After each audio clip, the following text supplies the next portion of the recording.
Okay. Good morning again. If we can have everyone's attention, we're going to roll into our driver press conferences here today at Bristol Motor Speedway. Is this Bristol? Man. It is, Jeff. What do you think? Look at this.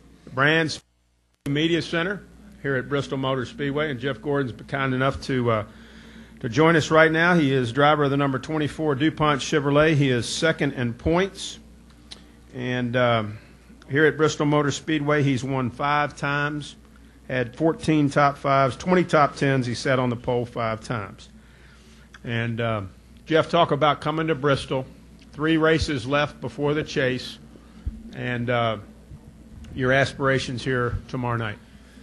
Well, I mean, those stats are great. That's the old Bristol is the way I look at it. You know, the new Bristol, with the track configuration changes, even though they're slight, they've definitely taken a little bit of the performance away from our DuPont Chevrolet. So we've been searching to get that back, ever since, and I feel like we're constantly making gains on it when we come here.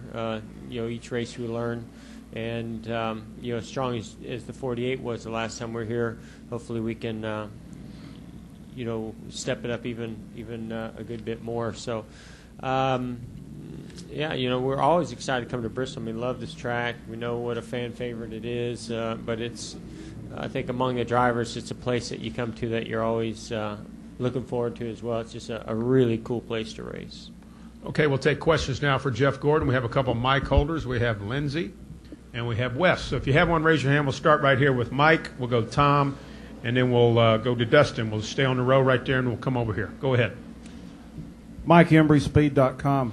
Jeff, looking ahead to the chase and maybe trying to pick a favorite this year, should people be looking at Jimmy's obvious success over the past 4 years, or should they be looking at guys like maybe Kevin and you, who've shown consistency this year with high finishes pretty much every week, building toward the star of the chase? What do you think?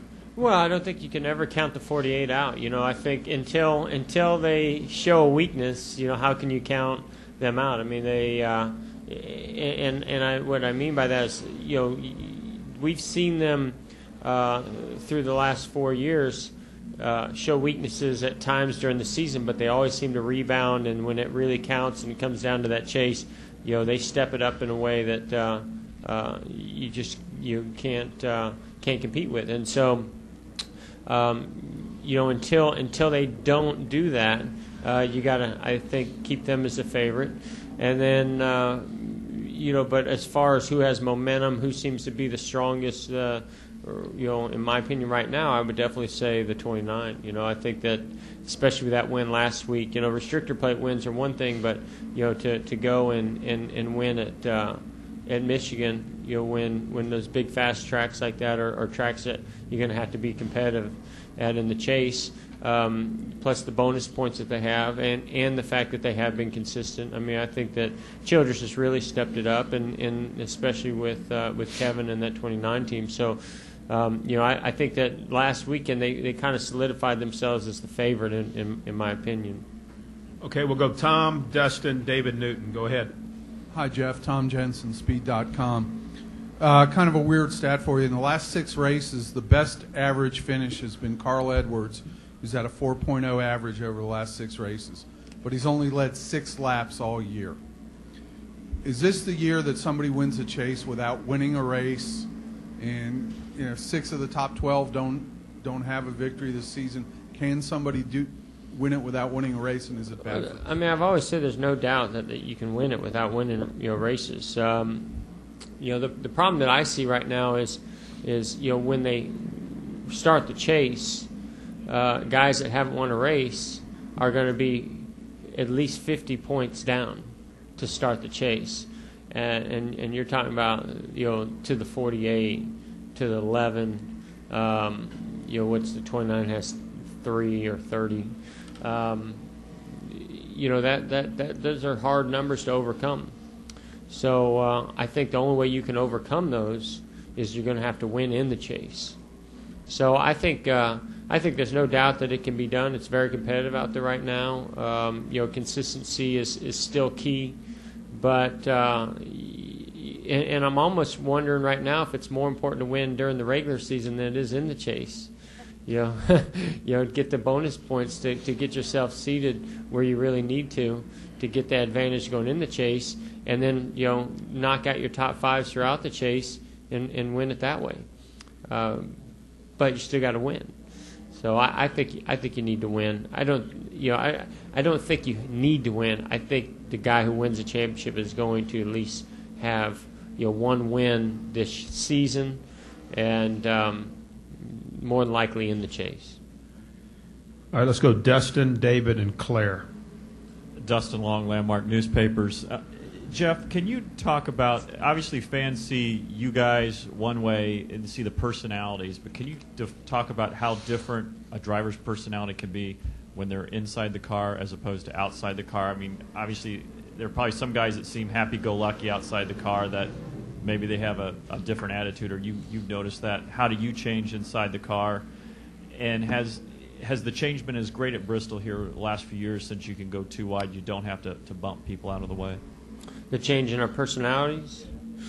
I mean, I always like to think that, on the racetrack, that's kind of your alter ego. That when you put the intensity that goes on inside the race car, especially at a place like Bristol, I think Bristol only intensifies it.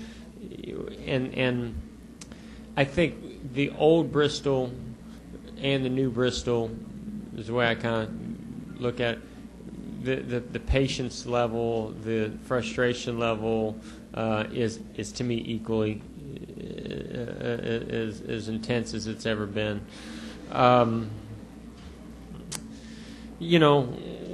What's the difference between? I mean, the difference is that and I think this is true for anybody. It's not just a race car driver.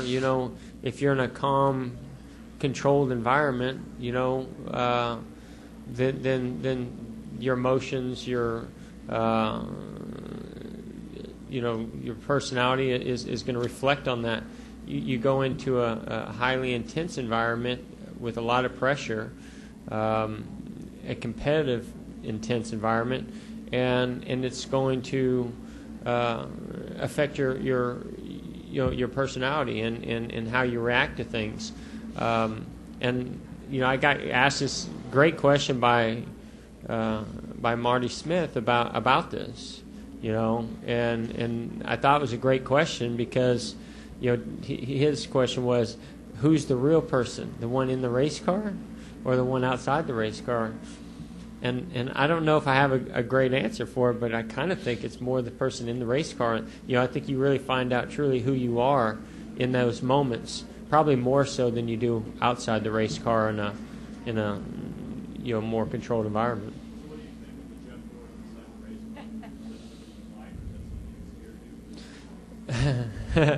I mean, gosh, man, we're getting into some deep psychology now, man. I mean, I might have to go see my therapist when I leave here today.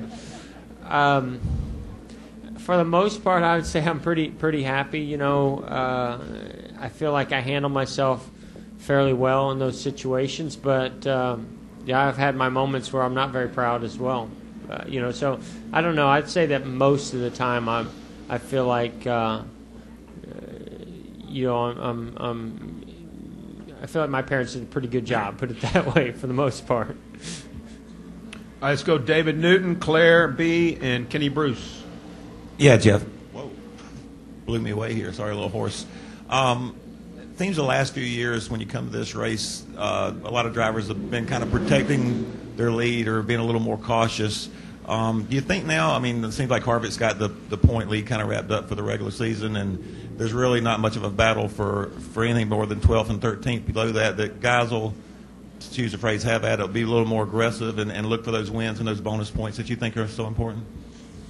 I mean, I get asked this question. I've been in the chase several times now, and I've been asked that question many times. And while I understand the line of questioning, and I agree with that philosophy, but honestly, when you're out there in the car every weekend as a crew chief on the box or a driver, I mean, we're doing everything we can to win every weekend. I don't see an instant.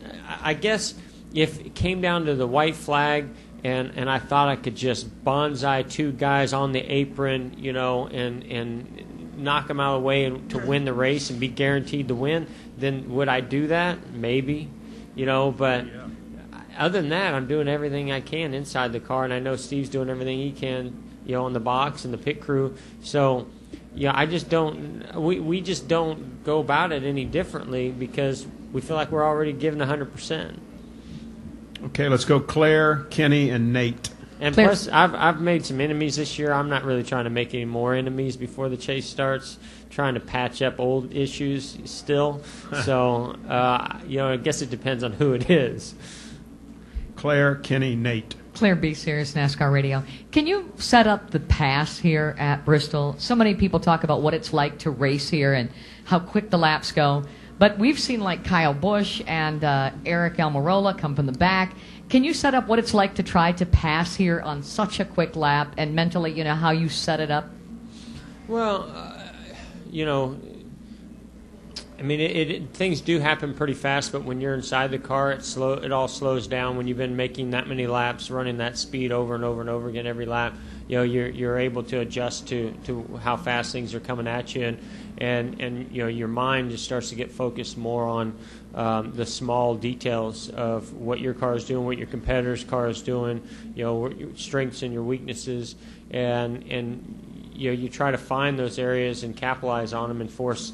Most of the time at Bristol, it's about forcing your competitor to make a mistake more so than it is making just a full-out clean pass.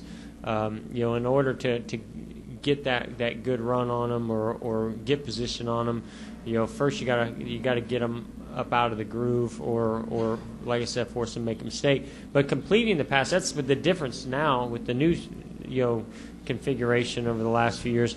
Is you can get position on a guy, but it's completing it. Now there's really a lot more room. It used to be just one groove. Once you got position, the pass was done. It was over. Now, it's, all right, the guy will kind of give you some room, but now how do you complete it? And, to me, that's a way where the intensity is only heightened, not necessarily gone away with the new configuration where a lot of people think, now we have all this room to race on. And it's not as exciting, but I disagree. From inside the car, I think it's as much or more.